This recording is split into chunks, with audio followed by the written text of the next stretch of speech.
Hammaga salom. Bugun men sizlar bilan uborka qilamiz. Uborkamizda birinchi o'rinda ayamlarni uydan boshladim. Bugun chunki ayamlarni uyda yotdik. Shuning uchun juda to'zigan. Opam Toshkentga ketgandi. Shuning uchun ayamlarnikida yotdim.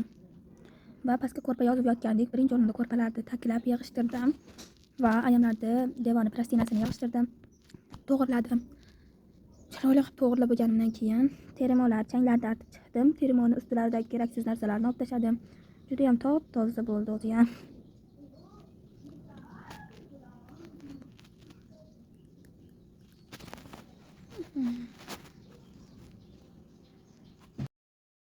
Shunaqa qilib keyin oshxonaga o'tdim. Oshxonamizda ham o'ta to'zib ketgan ekan.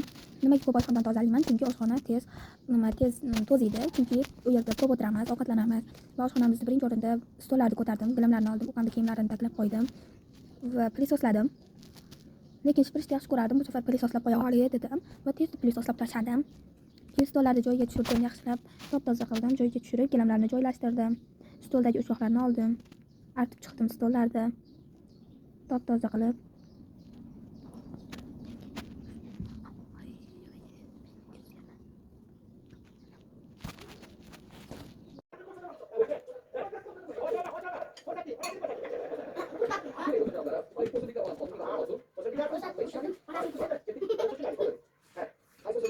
Oshxonani tozalab bo'lganimdan keyin, uyimizda oshxonani tozalab bo'lganimizdan keyin hovliga o'tdim, ya'ni so'rini oldidagi dokchalarni, so'ridagi xontaxtalarni hamma joyda artdim.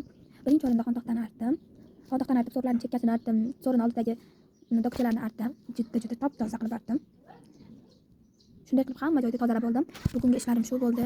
Keyin ayam salat qilgan, uni yegani kirdim oshxonaga. Juda ham to'g'ri zo'r salat qilib olgan ekan. Uni yedim va maktabga tayyorlandim. Hammaga xayr.